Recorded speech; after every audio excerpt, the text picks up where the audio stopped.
बिस्मिल्लाहिर्रहमानिर्रहीम। अस्सलाम वालेकुम नाजरीन, live with doctor Shahid Masood के साथ मैं हूं नारा अली। नाजरीन, वज़ीर आज़म इमरान खान साहब ने गुफ्तगू के दौरान कहा कि अफगान सदर अशरफ गनी साहब चाहते थे कि हम तालिबान के खिलाफ फौजी कार्रवाई करें, लेकिन पाकिस्तान किसी की जंग नहीं लड़ेगा अब।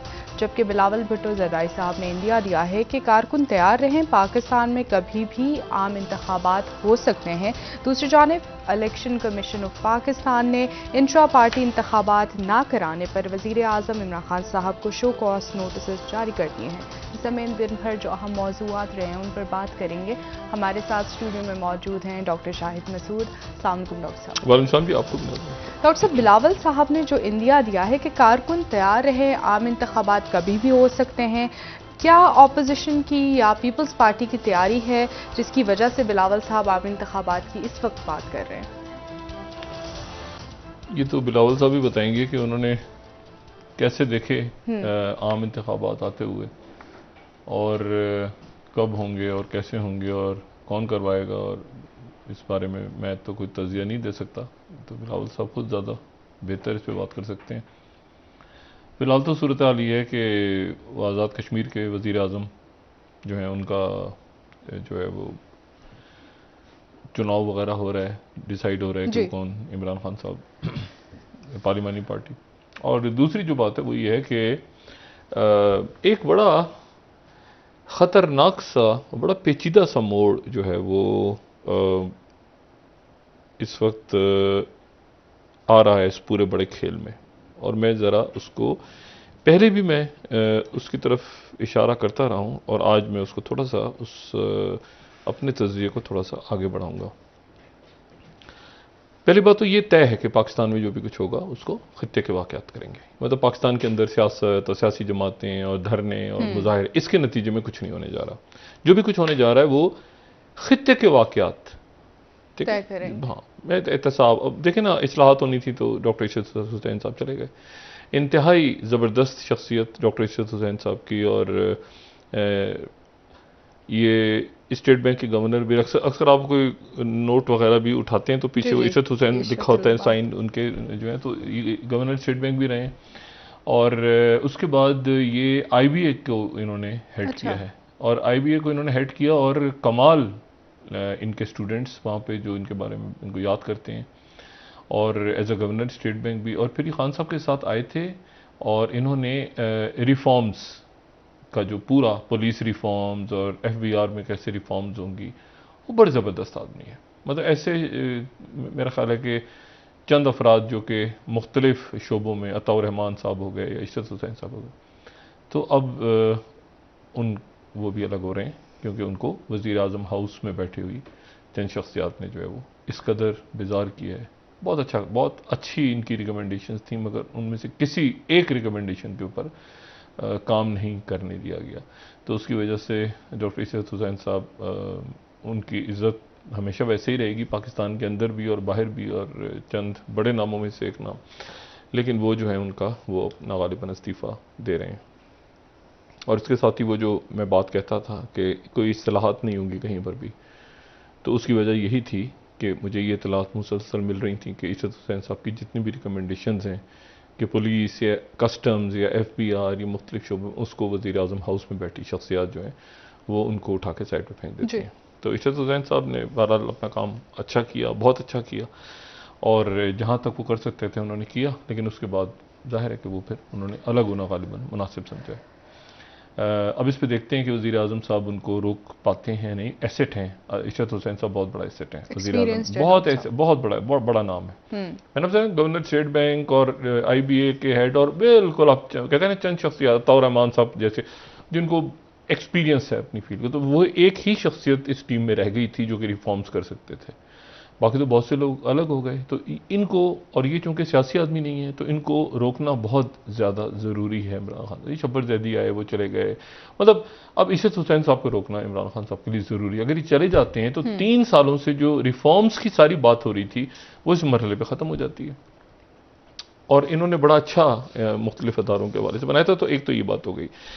अच्छा, अब जो ख़तरनाक बात है ना, वो ख़तरनाक बात मैं आपको बताता हूँ, लेकिन उससे पहले मैं आपको ये बताऊँ कि भारत में अभी तक ये इस बात की काफ़ी परेशानी है और काफ़ी मायूसी भी है कि वहाँ पे जो सेक्रेटरी ब्लिंकन का दौरा कल हुआ, तो सेक्रेटरी ब्लिंकन ने एक तो चाइना का नाम ही नहीं लिया वहाँ चाइना का जिक्र ही नहीं हुआ। उन्होंने कहा कि ये क्वाड जो है ये जमहूरियतों के ऊपर एक अलायंस बने, वो कल भी हमने बात की थी। और उन्होंने आज़ादी राय की बात की, उन्होंने माइनॉरिटीज़ के हकूक़ की बात उठा दी, मौसमियाती तब्दीलियों, मौसमियात, क्लाइमेट चेंज बहुत इंपॉर्टेंट इशू है, तो उन्होंने ये सारे इश्यूज उठाए। और क्लाइमेट चेंज पे तो पाकिस्तान को भी आगे जाके बहुत संजीदा होना पड़ेगा, क्योंकि दुनिया भर में जो बड़ी तब्दीलियाँ आ रही हैं क्लाइमेट चेंज की वजह से, तो हमें उसके लिए जो जनरेशन जी है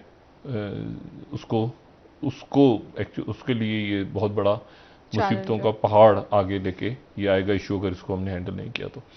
अच्छा, लेकिन मैं जो बात कह रहा हूँ ये कि भारत में उसको बल्कि इंडिया में ये भी बात हुई कि पहली दफ़ा गालिबन ऐसा हुआ है कि उनके अंदरूनी मामलात में अमेरिका ने कोई बात की है, वरना वो अपनी अंदरूनी सियासत, जब कश्मीर के ऊपर बात होती है तो वो कहते हैं कि हमारा अंदरूनी मामला है। तो कहाँ ये कि कश्मीर का जिक्र नहीं, बल्कि मतलब माइनॉरिटीज़, मतलब दूसरी माइनॉरिटीज़, क्रिश्चियंस, दलित, मतलब मजमूई तौर पे उन्होंने भारत के अंदर जो है वो जमहूरियत, इंसानी हकूक़ और जमहूरियत और ये सारे इशूज़ का सवाल उठा दिया। भारत जो है वो अमेरिका का स्ट्रेटेजिक पार्टनर है, लेकिन भारत के अंदर ये बात मैं बहुत पहले से कर रहा हूँ, मैं दोबारा कर रहा हूँ कि उन्होंने किस हद तक जाना है अमेरिका के साथ और किस हद तक नहीं जाना, ये फैसला उनके लोग, जाहिर है कि उनके जो भी स्ट्रेटेजिस्ट हैं वो खुद करेंगे। और चाइना जो है वो अमेरिका जाहिर है कि चाइना के अगेंस्ट चाहता है इंडिया को। ये बात मैं पहले बार बार कह चुका हूँ कि अफगानिस्तान में वो नहीं चाहता रोल, जब ज़रूरत होगी तो वो इंडिया से कह देंगे, लेकिन इस वक्त उनको इंडिया अफगानिस्तान में नहीं चाहिए। क्यों नहीं चाहिए, अब ये एक सवाल खड़ा होता है और ये बड़ा खौफनाक सवाल है। इसका खौफनाक सवाल है और खौफनाक जवाब है और हसास जवाब है, इसलिए मैं बहुत मुहतात अंदाज में दूंगा। अच्छा, इंडिया में जो है वो आप यूं देखें कि आने वाले दिनों के अंदर इंडिया अगर बहुत ज़्यादा, मतलब भारत एक फैसला कौन मरहले पे खड़ा है कि कहाँ पर उसने ये क्वाड और अमेरिका के साथ और ये सारा, और कहाँ तक वो, क्योंकि ये जो लद्दाख के इलाके हैं और अरुणाचल प्रदेश है और उसके बाद जो सिक्किम है और ये सारा, ये तो चाइना, जैसे तिब्बत में तो शी जिनपिंग खुद आके चले गए और तिब्बत को तो बिल्कुल वो कहते हैं ना कि रेड लाइन है। और वहाँ पे हमें पता ही है कि वहाँ पे 50 की दिहाई से जो सीआईए का ओपन, हम इसको डिस्कस कर चुके हैं कि सीआईए का गेम जारी था। लेकिन इशू ये है कि अब वो वहाँ पर वो तिब्बत की जो जलावतन हुकूमत के अगले सिंगयोंग हैं, यानी अगले सरबराह हैं, उनसे उनकी मुलाकात हुई और सिविल सोसाइटी की इजलास में भी हुई और उसके बाद कुछ देर अलग भी हुई सेक्रेटरी ब्लिंकन की नई दिल्ली में। तो ये बड़ा सिंबल है कि उन्होंने, अगर आप मुझसे पूछें कि उन्होंने अलहदा मुलाकातें किन लोगों से की, तो मैं कहूँगा कि जी मोदी साहब से की, उन्होंने अजीत डोवाल से की, उन्होंने जयशंकर साहब से की और उन्होंने जो तिब्बत के अगले उनके सरबराह हो सकते हैं, यानी दलाई लामा तो उनके मजहबी रूहानी हैं जो उनके नीचे। अच्छा, अब आ जाएं कि अफगानिस्तान के अंदर कैसे, मैं किस तरह से अपने, तो देखें इसका जवाब थोड़ा सा हसास है कि अगर इंडिया को रोल नहीं दिया जा रहा अफगानिस्तान में, तो किसको रोल दिया जा रहा है? मतलब अफगानिस्तान में फिर कौन सा मुल्क ऐसा होगा जो एक रोल प्ले करेगा बड़ा, ठीक है? और जाहिर है कि वहाँ पर ये बात करने से पहले मैं आपको सिर्फ ये बात बता दूं, और इसको मैं बहुत ज़रूरी बात समझता हूँ बताना, कि अगस्त में वस्ती एशिया के पास बिल्कुल, ये अगर आप, मुझे नहीं पता कि आज हमारे पास नक्शा रेडी है या नहीं, लेकिन हम इस पर डिटेल में बात करेंगे।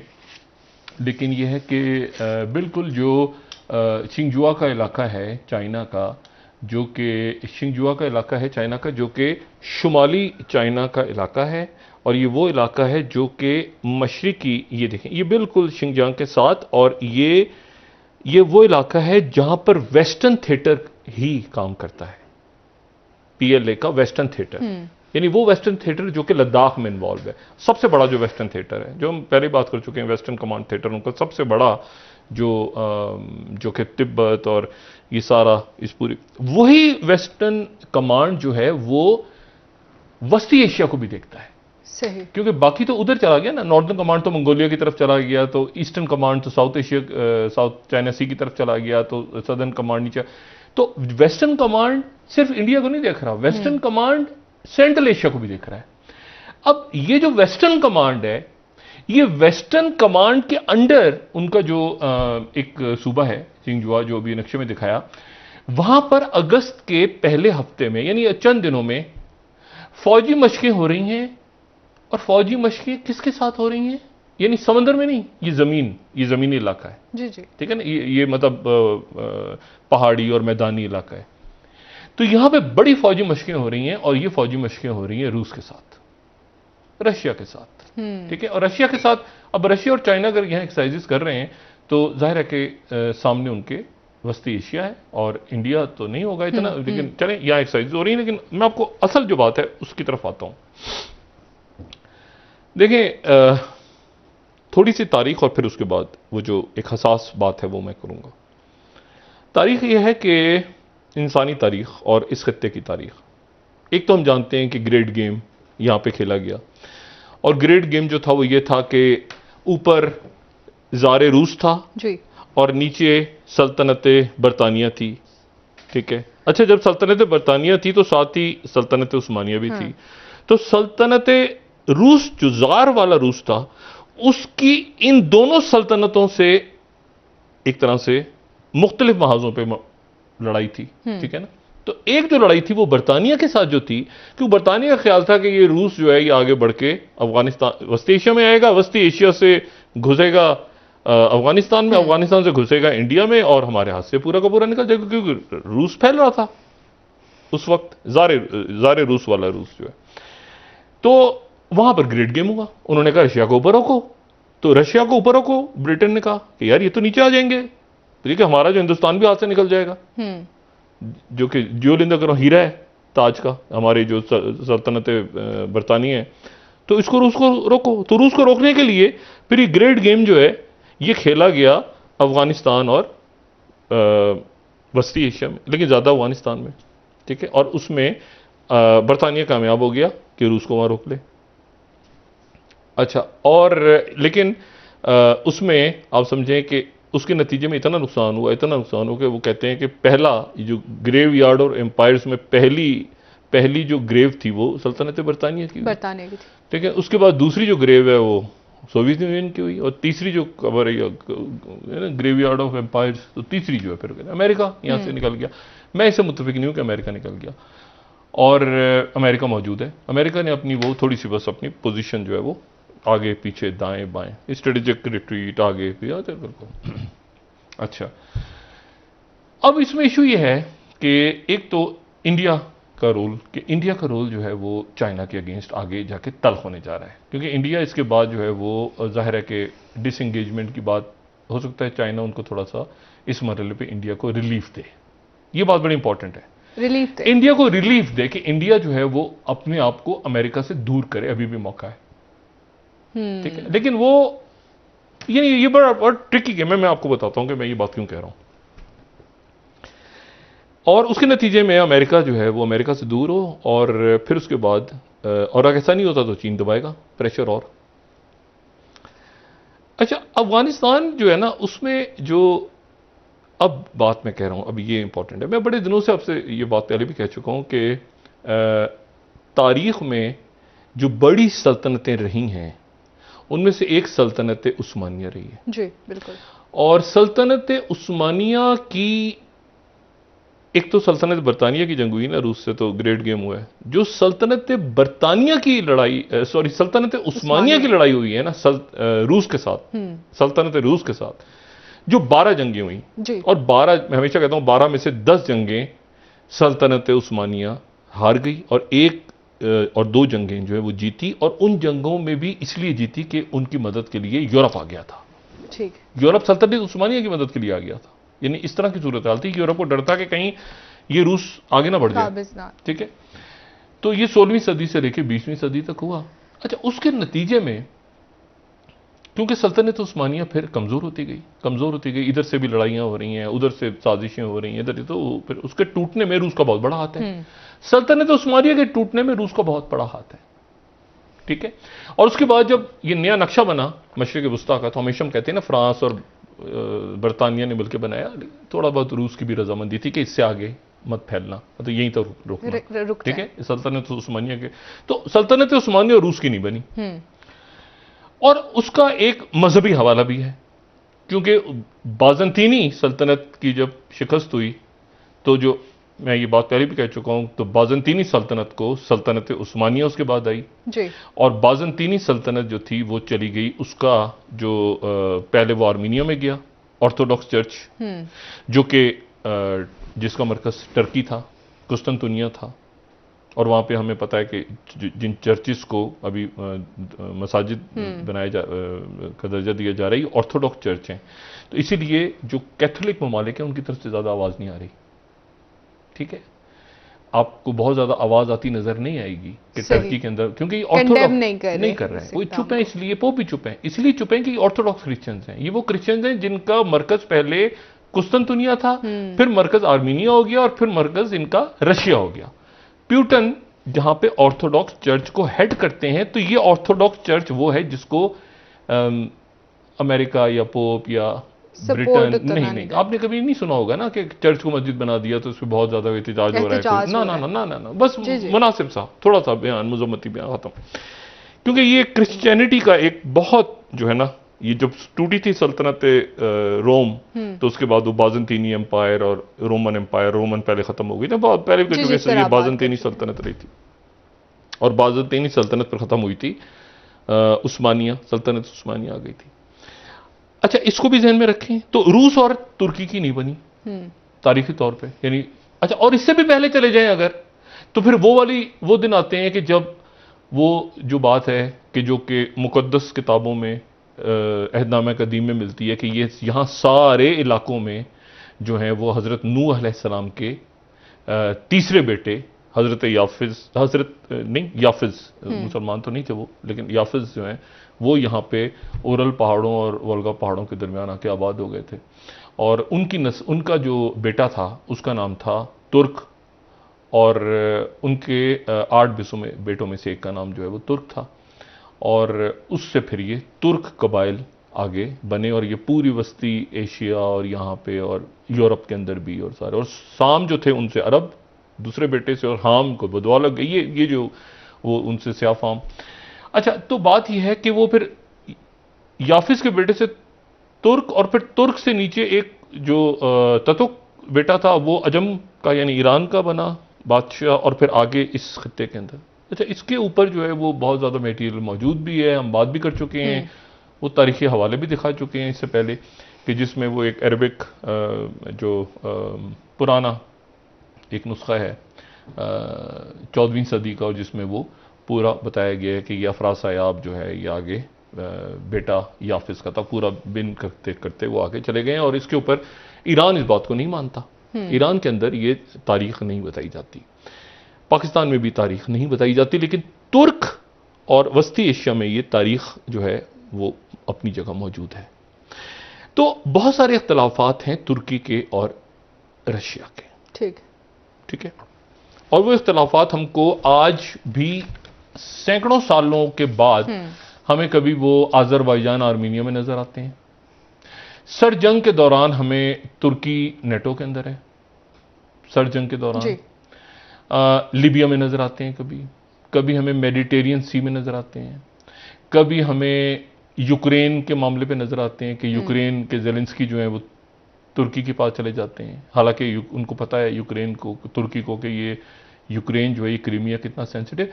तो ये सैकड़ों सालों की या हज़ारों सालों की, शायद मुझे नहीं पता कि सैकड़ों कहना चाहिए हज़ारों, लेकिन ये कि सैकड़ों सालों की तो ये तारीख एक है कि सल्तनतों के दरमियान एक वो जो कहते हैं एंडलेस वॉर, मतलब बाइडन जो है वो एंडलेस वॉर्स को ख़त्म करवाने निकले हैं, बाइडन के अच्छे भी नहीं करवा सकते, एंडलेस वॉर्स जो है वो चल रही हैं।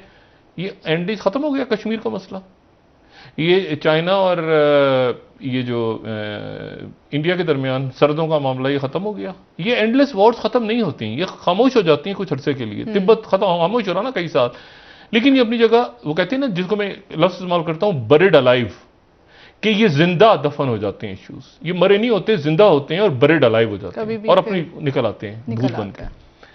अब जनाब मैं ये बात इसलिए कह रहा हूं कि एक बहुत, अगर आप मुझसे पूछे ना कि एक कोई जो मैं इतने दिनों से ये बात कर रहा हूं, और जाहिर है कि जो नाजरीन है जो भी प्रोग्राम देखते रहे वो जानते हैं कि मैं ये बात काफ़ी दिनों से कर रहा हूं कि मुझे फीलिंग्स आ रही हैं कि तुर्की के अंदर क्यों तालिबान नहीं गए, तालिबान ने क्यों इनकार कर दिया कि हम तुर्की में नहीं जाएंगे।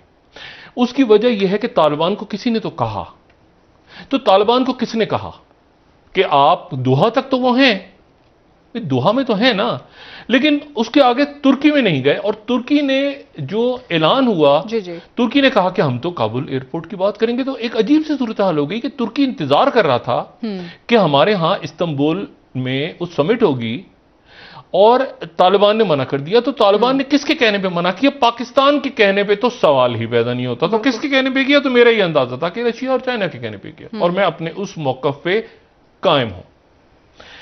और मैं उस मौकफ, अब ये बहुत इंपॉर्टेंट बात है कि जो मैं इससे आगे कहने जा रहा हूं, यानी इसमें इशू ये है सारा कि मैं ये बात अब क्यों कह रहा हूं, इस बात की कोई वजह। एक तो यह है कि वस्ती एशिया के जितने ममालिक हैं, ये ममालिक चूंकि शामिल नहीं हो सके सल्तनत उस्मानिया, ये बफर का रोल प्ले करते रहे, या मुख्तलिफ, मतलब ये वो इलाके हैं जहां ग्रेट गेम हुआ। और एक बार फिर ये एक थिएटर ग्रेट गेम का ये भी है। नहीं, मुख्तलिफ थिएटर्स तो मैं हमेशा वस्ती एशिया, ये उज़्बेकिस्तान और ये जितने ममालिक हैं, ब्रादर ममालिक, हमारे पड़ोसी ममालिक, इनका बड़ा इंपॉर्टेंट रोल है। और इनका कल्चर, इनकी ज़बान, इनका पाकिस्तान की सकाफत पे असर, बल्कि पाकिस्तान नहीं बरसगीर की सकाफत पे असर। अब जनाब कौन है फिर जो आएगा अफगानिस्तान में? भी कौन है? कोई तो है ना जो अफगानिस्तान की सिक्योरिटी को संभालेगा आगे। तो इतने दिनों से तसलसल के साथ जो बात आगे चल रही थी, उसी को थोड़ा सा आगे बढ़ाते हैं। और सबसे बड़ा जो अखबार है टर्की का, one of the biggest newspapers, daily Sabah की एक छोटी सी खबर को यहां पे उस पर जरा रोशनी डालते हैं। और वो खबर यह है कि NATO launches military training for Afghan special forces in Turkey। अच्छा, अशरफ गनी हुकूमत के मातहत काम करने वाली अफगान फौज जो कि तालिबान से लड़ रही है, उसने अपनी फौजी तरबियत का आगाज कर दिया है तुर्की में, नेटो के अंडर। ठीक। इस खबर को कि जरा गहराई में जाएंगे तो अंदाजा होगा ये कितनी बड़ी खबर है। यानी वो फौज जो कि अशरफ गनी साहब, जो कि काबुल एयरपोर्ट को, जो तालिबान ने कहा कि हम नहीं आने देंगे और आप यहां से चले जाएं। तुर्की नेटो का मेंबर है, हमारा बरादर मुल्क है, लेकिन तुर्की अब तालिबान नहीं जा रहे, लेकिन नेटो की फौज के अंडर टर्की जो है वहां पे अफगानिस्तान के फौजी ट्रेनिंग के लिए पहुंच गए। ठीक है। और उस ट्रेनिंग का मकसद यह है कि आगे जाके वो काबुल के हामिद करजई एयरपोर्ट को सिक्योर करेंगे।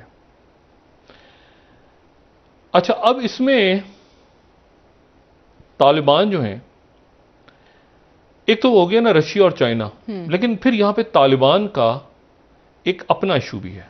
और वो इशू तालिबान का ये है कि 2001 में जब अमेरिका ने आज से 20 साल पहले हमला किया अफगानिस्तान पे, 9/11 के बाद 8 अक्टूबर को कारपेट बॉम्बिंग और ये सारा शुरू हुआ, उसके कुछ दिन के बाद ये हुआ कि बहुत बड़ी तादाद में जो शुमाली इत्तेहाद, उस नॉर्दर्न अलायंस था, तो वहाँ पर तालिबान और उनके साथ उज़्बेक भी थे, पाकिस्तानी भी थे, चेचन्स भी थे, उन्होंने वहाँ पे हथियार डाल दिए। और अमेरिकन्स जो थे वो ज़ाहिर है कि नॉर्दर्न अलायंस के साथ थे, तो उन्हें वहाँ पे गुंदूज के इलाके में गिरफ्तार किया। और बहुत बड़ी तादाद थी, कोई मेरे ख्याल से 7-8 हज़ार लोग थे, और उनको फिर कंटेनर्स में जो है वो किला जंगी की तरफ ले जाना था। और फिर शबर खान का इलाका है जो कि जनरल रशीद दोस्तम, और वहाँ पर जो है वो एक एक कंटेनर के अंदर बयान होता है कि कोई 200-300 के करीब लोग एक कंटेनर में थे, और वो सरेंडर कर चुके थे। तो जब वो खोले गए कंटेनर्स तो उसमें उनको पानी नहीं दिया गया। तो ये उस वक्त, क्योंकि मैं ये न्यूज़ में कवर कर चुका हूँ, मुकम्मल तौर पे कवर कर चुका हूँ, मुकम्मल तौर पे, इस पे कई रोज़ तक इसके ऊपर बात भी हुई थी। मैं अपने व्यूज़ ऑन न्यूज़ में इसको मुकम्मल तौर पे कवर कर चुका हूँ 2001 में। उसमें ये हुआ था कि कंटेनर्स के अंदर जब लाशें निकाली गई थी बाहर कंटेनर्स में से, तो कई ऐसी लाशें थीं कैदियों की कि जो अपना पसीना जी पानी की तलाश में पसीना चाटते हुए जो मर गए थे, और उनके हाथ बंधे हुए थे, और कंटेनर्स को खोला नहीं गया था। और फिर उसके बाद जो बच गए थे लोग, उनको फिर यहाँ शबर खान के मुख्तलिफ ये इलाकों में, जो शुमाली अफगानिस्तान का इलाका है, मुख्तलिफ इलाके हैं गंदूज वगैरह में, यहाँ पे जो है वो उनको गोलियाँ मार दी, कैदियों को शूट किया गया गिरफ्तारी के बाद। उसमें उज़्बेक भी थे, उसमें पाकिस्तानी भी थे, और उसमें जो आप समझें कि उसमें पश्तून भी थे। अच्छा, अब ये हुआ कि उसके बाद वो जो है ना वो कसाई के नाम से रशीद दोस्तम को तालिबान कसाई कहते हैं। मतलब वो बात चीज़ें होती हैं जो कभी भूली नहीं जाती। तो ये जब तालिबान से बात करें ना, तो वो कहते हैं कि सब एक तरफ, रशीद दोस्तम एक तरफ, क्योंकि ये जो कत्लेआम हुआ था ये रशीद दोस्तम के अंडर हुआ था। अब मसला ये कि रशीद दोस्तम जिस मुल्क के साथ हैं इस वक्त, वो उनका जो एक जहाँ पे वो चले जाते हैं, जहाँ वो रहते हैं, वो तुर्की है। इस बात के ऊपर ये मैंने बात पहले भी की थी कि तुर्की को इतराज़ है, सॉरी तालिबान को इस बात पे इतराज़ है, लेकिन वो इतराज़ जो है वो अब उसको ज़रा हम रशीद दोस्तम के लेवल से ले जाएं और फिर हम एक पीछे तारीखी लेवल तक ले जाएं। तो ये जो खबर है कि मिलिट्री ट्रेनिंग स्टार्ट हो गई है अफगान स्पेशल फोर्सेस की टर्की में।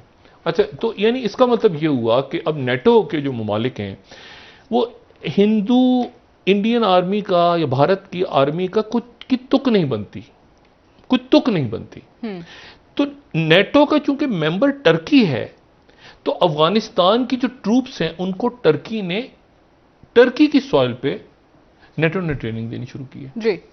अच्छा, यहां पर अब आप अपने ज़हन में लें तो ये एक बड़ी खतरनाक डिवीजन मुस्लिम ममालिक में पैदा करने की कोशिश हो रही है इस वक्त। और इसी तनाजुर में आप ये भी जहन में रखें कि टर्की का पूरी टर्की कौंसिल बनी थी जी सर 2-4 साल पहले, और टर्की की वस्ती एशिया में बड़ी इन्वेस्टमेंट हैं, उनके बड़े करीबी ताल्लुकात हैं अजरबैजान। देखें ना, अजरबैजान ये इधर ही मतलब है कि वस्ती एशिया में तो नहीं लेते, लेकिन यहीं पर आप लेना तो अजरबैजान, आर्मीनिया। अच्छा, फिर दोबारा लड़ाई शुरू हो गई है, ठीक है, और अजरबैजान आर्मीनिया की लड़ाई दोबारा शुरू हो गई है।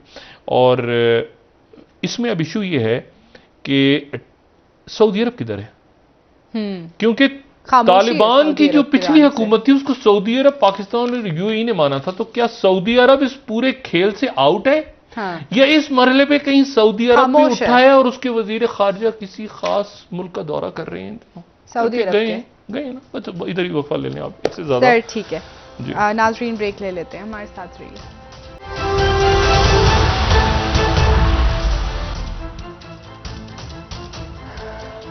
वेलकम बैक नाज़रीन। जी डॉक्टर साहब, वज़ीर आज़म साहब ने जो कहा है कि सदर अशरफ गनी साहब चाहते थे कि हम तालिबान के खिलाफ फौजी कार्रवाई करें, क्या यही वजह थी नाराज़गी की जिसके बाद कॉन्फ्रेंस भी उसके बाद कैंसिल कर दी गई पाकिस्तान में? टर्की के अंदर कार्रवाई ट्रेनिंग हो रही है अफगान फोर्सेस की जी, ठीक है ना। तो अब सूरत हाल जो है वो थोड़ा मुख्तलिफ है और ज़रा पेचीदा है। तो इसके ऊपर मेरा ख्याल है कि बहुत सोच समझ के रियासतों को फैसले करने हैं, क्योंकि ये वो फैसले हैं जो हमने किस तरह से बरादर इस्लामी ममालिक के दरमियान, तुर्की, सऊदी अरब, अफ़गानिस्तान, और ज़ाहिर है कि टर्की का रोल बहुत बढ़ गया है। देखिए ना, टर्की का। और मैं आपको एक और बात बताऊं, बड़ी इंटरेस्टिंग बात, कि जॉर्जिया, कौन सा जॉर्जिया? वो जॉर्जिया जो रूस का बॉर्डर है, बिल्कुल रूस का हम डिस्कस कर चुके हैं कि जी वहां सर। 2008 में लड़ाई हुई और रशिया ने जाके 2 इलाकों पे कब्जा कर लिया, वहां पे इंडिपेंडेंट रियासतें बना ली, जॉर्जिया। अब जो जॉर्जिया है इस वक्त, वहां पे बड़ी एक्सरसाइजेज हो रही हैं नेटो की जॉर्जिया में। जी। यानी बिल्कुल आप समझें कि बिल्कुल रशिया की सरहदों के साथ नेटो की फौजें, 15 मुल्कों की फौजें इस वक्त वहां पे एक्सरसाइजेस कर रही हैं। मैं आपको बता रहा हूं कि हालात की संगीनी का जरा अंदाजा हम थोड़ा सा लगाएं तो हमें हुआ कि पूरा यहां दाएं बाएं आगे पीछे हर तरफ नए थिएटर्स खुल रहे हैं। अच्छा, जॉर्जिया जो है, जॉर्जिया वो मुल्क है जहां पर नेटो की एक्सरसाइजेज हो रही हैं और जहां पर जयशंकर गए थे। तो जयशंकर जो है वो ऐसे ही चले गए थे जॉर्जिया। भाई रशिया तो समझ में आता है जाना, जॉर्जिया क्यों गए थे? मतलब तारीख में इतने सालों, कई दहाइयों के बाद पहले वजीर, क्या क्यों? जॉर्जिया में नेटो की एक्सरसाइजेज हो रही हैं और उन नेटो की एक्सरसाइजेज जो हो रही हैं उसके ऊपर रशिया की तरफ से जो तास उनकी एजेंसी, सरकारी एजेंसी ही समझ लें, वो कह रही है कि NATO's activity near Russian borders forces Moscow to take security measures. अच्छा, और रॉयटर्स कह रहा है कि Georgia and US troops hold joint NATO drills in wet conditions near Tbilisi. ठीक है, लेकिन इसमें जो इंटरेस्टिंग बात है वो ये है कि 15 मुल्कों की फौजें हिस्सा तो ले रही हैं, लेकिन उन 15 मुल्कों में कौन कौन से मुल्क हैं? उन 15 मुल्कों में जाहिर है जॉर्जिया होगा, जाहिर है जॉर्जिया नेटो का रुकन है, जॉर्जिया होगा। उसमें जाहिर है कि जो है वो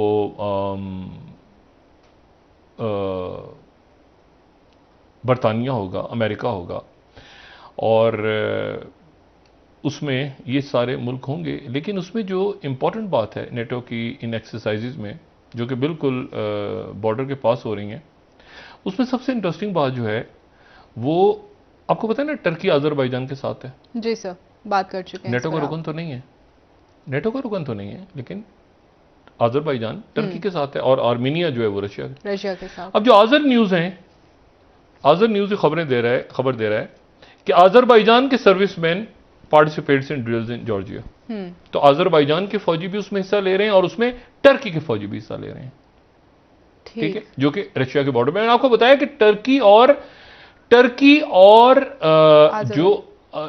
और रशिया के दरमियान एक तारीखी तलखी है जो कि खत्म नहीं हो सकती। तो ये जो एक्सरसाइजेज हो रही हैं जॉर्जिया में, इन एक्सरसाइजेज के अंदर जो है वो टर्की की फौज भी है और टर्की अपने साथ अजरबैजान को भी ले गया है। अब अजरबैजान को जब ले गया है तो इसी दौरान अजरबैजान और आर्मीनिया की लड़ाई फिर शुरू हो गई है। और अब अगर लड़ाई हुई, खुदा न खास्ता इन दोनों मुल्कों के दरमियान, तो रशिया पूरी ताकत के साथ अजरबैजान की तरफ बढ़ जाएगा।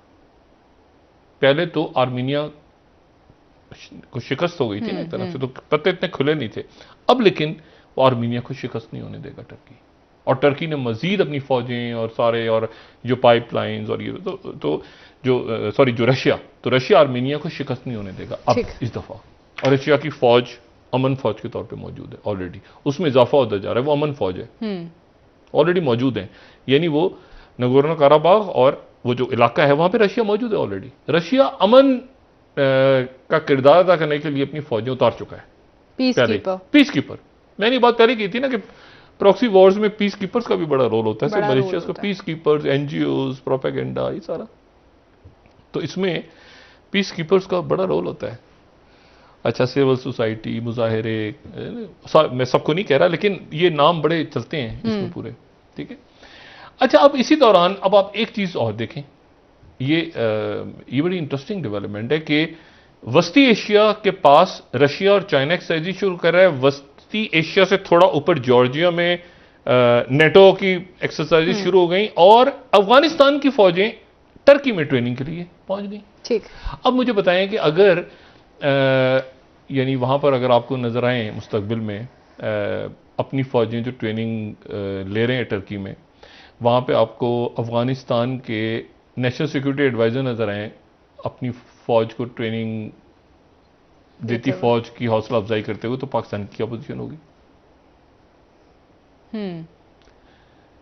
ठीक है, तो टर्की जो है उसने एक पोजीशन ली और वो पोजीशन टर्की जो है टर्की बैलेंस करता रहा है। अब टर्की के लिए भी बड़े इंपॉर्टेंट फैसला कौन लम्हात आ रहे हैं, क्योंकि S-400 उन्होंने लिया है रशिया के साथ, लेकिन अब वो चूंकि यूक्रेन से लेके और लीबिया से लेके और सीरिया से लेके और फिर तारीख रशिया से उनकी एक रही है, तो इस मरहले पे बाइडेन क्यों मिला जाके अर्दोगान से मतलब बाइडेन आपके ख्याल से ऐसी मुलाकात हो गई? इसके पीछे पूरा एक रियासतें तवील और मुद्दती प्लानिंग के किस तरह से करना है और क्या, जिन रियासतों में नून में से शीन नहीं निकल रही, जो संजीदा फैसले कर रहे हैं जहां पे रहनुमा, और जहां पे इस तरह की बातें, ये इलेक्शन और ये होगा और क्या कैसे होगा और क्या होगा, मतलब जहां पर और बड़े इश्यूज हैं। तो इमरान खान साहब के लिए आ रहे हैं फैसला कुल लम्हात, क्योंकि इमरान खान साहब ने जब ये डिवीजन शुरू हुई थी, और ये डिवीजन आज से नहीं शुरू हुई, इसके खदोखाल पिछले कई सालों से रखे जा चुके थे, तो इमरान खान साहब ने एक पोजीशन ले ली थी, और पोजीशन थी कि मैं टर्की और कतर और इंडोनेशिया, ठीक है, या मलेशिया, उनके साथ मैं हूं, और वहां मलेशिया के साथ, और मैं जो है वो तो खैर उनको तो रुके, टर्की का रोल इंपॉर्टेंट है ना। तो अब चूंकि वहां पर टर्की में अफगान फोर्सेस की ट्रेनिंग शुरू हुई है, तो अब खान साहब को एक पोजीशन लेनी होगी इस हवाले से, और पाकिस्तान को भी लेनी होगी कि आप किधर हैं, क्योंकि रशिया जो है वो इसके, चाइना ने एंडोर्स कर दिया तालिबान को बुला के जी। तो अब इस पूरी पिक्चर में, और इसमें अगर इंडिया जो है, मसला ये है कि इंडिया को यहां पर देखिए फंस गए ना बीच में, उन्होंने वो अपनी जमीन लेनी है, थोड़ा सा हो सकता है उनको दे दें वक्ती तौर पे, और वो इंडिया अमेरिका से दूर हो जाए, और अमेरिका से दूर हो जाए और बाद में वो जबरदस्त हो जाए, लेकिन इस वजह जी फंसे हुए बीच में। तो इस वक्त जो है, अच्छा इसमें अब यानी ये पॉसिबल नहीं है कि सोवियत यूनियन के खिलाफ जो जिहाद हुआ था, जिहाद के नाम पे जो भी जंग हुई थी, जो प्रॉक्सी हुई थी, उसमें तो सारे अरब मुजाहिदीन थे, अरब मुजाहिदीन है ना, उसामा बिन लादेन और एमन जवाहरी और ये सारे लोग आए और अरब थे। फिर तालिबान आया तो सऊदी अरब ने माना उनको, उनकी हुकूमत को, और यूएई ने माना। तो इस मरहले पे सऊदी अरेबिया और यूएई जो ट्यूनिस के अंदर तब्दीलियों से लेके और पूरे इस्लामिक, तो वो आपके ख्याल से खामोश होंगे? नहीं, उनका खास मरहले पे एक रोल। अच्छा, ईरान की पोजीशन क्लियर होनी है अभी, लेकिन बज़ाहिर ये लग रहा है कि सऊदी अरब खामोश, ईरान और तुर्की की भी आपस में कोई अच्छे नहीं रहे ना तारीखी ताल्लुकात। हाँ। मतलब ईरान और तुर्की, अभी ये देखना है कि क्या ईरान तुर्कियों के, ईरान जो है वो एक बड़ी पावर है, और ईरान जो है वो देखना यह है कि उसकी, आपने देखा होगा वो तालिबान ने अभी तक जिन वज़राए खारिजा से मुलाकात की है, उसमें एक तो चाइना के वजीर खारिजा हो गए, फिर वो रशिया गए, फिर वो ईरान भी गए, फिर वो दोहा भी गए, ऐसे हुआ ना। ट्रंप ने तो पहले कहा था मेरे पास आ जाओ, याद है, उसने कहा था साइन हो रहा है, पता नहीं उसने ब्लफ किया था या वाकई उसको बताया गया था, उसने कहा था कि मुआहदा वगैरह साइन हो जाए, मैं तालिबान को यहां बुलाऊंगा, आपको याद होगा तालिबान को बुलाने की, लेकिन तालिबान वहां से जाने से पहले वो जाके चाइना एक पोजीशन लेकर आ गए अपनी।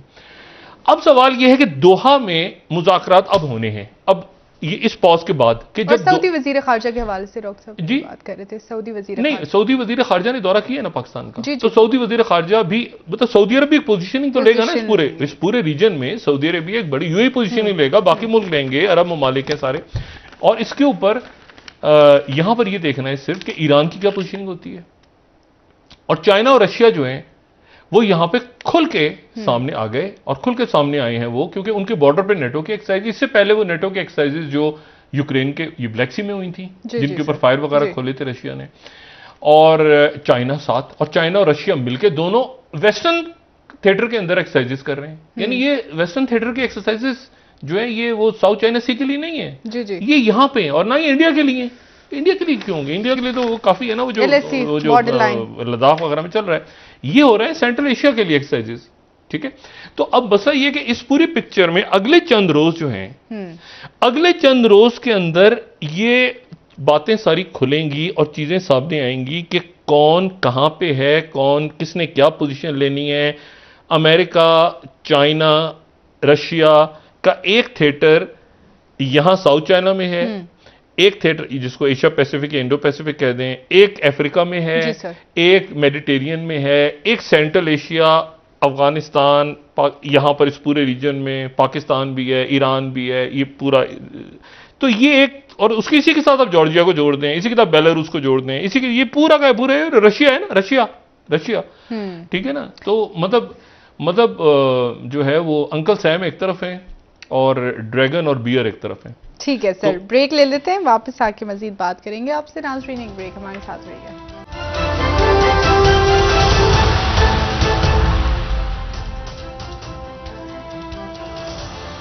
वेलकम बैक नाज़रीन। जी डॉक्टर साहब, नूर मुकद्दम के मामले पर जो पेशरफ्त अभी तक हो रही है, सामने आई है, क्या समझ रहे हैं कि क्या इस केस के हतमी नताइज हमारे सामने आएंगे, या ये एक और मासूम मजलूम के साथ हम इस तरह से नाइंसाफ़ी होता देख सकेंगे आने वाले दिनों में? या देखिए, एक तो मैं पहले इस वाक़े पे आने से पहले आपको सिर्फ उस पिछले अपने मौजू को क्लोज करूँ कि कितनी अहम घड़ी हैं इस वक्त, कि भारत को, अमेरिका को, रशिया को, चाइना को, अफ़गानिस्तान को, ईरान को, इस्लामी ममालिक को, यूरोपीय ममालिक को, ये साउथ ईस्ट एशिया के मुल्कों को कितनी अहम फैसला करना है, बैलेंसिंग कैसे करनी है, कैसे संभल के चलना है, किसी के साथ तिजारत है, किसी के साथ जो है वो फौजी महादारी हो रही है, न्यूट्रल कैसे रहना है अपने आप को, मतलब ये एक बड़ा इशू खड़ा हो रहा है पूरे खत्ते में। अच्छा, ये जो आपने बात की ना कत्ल का, देखें ये एक इस्लामाबाद में ऐसा हुआ नहीं है। सुना है कि 1985 में कोई वाक़या ऐसा हुआ था,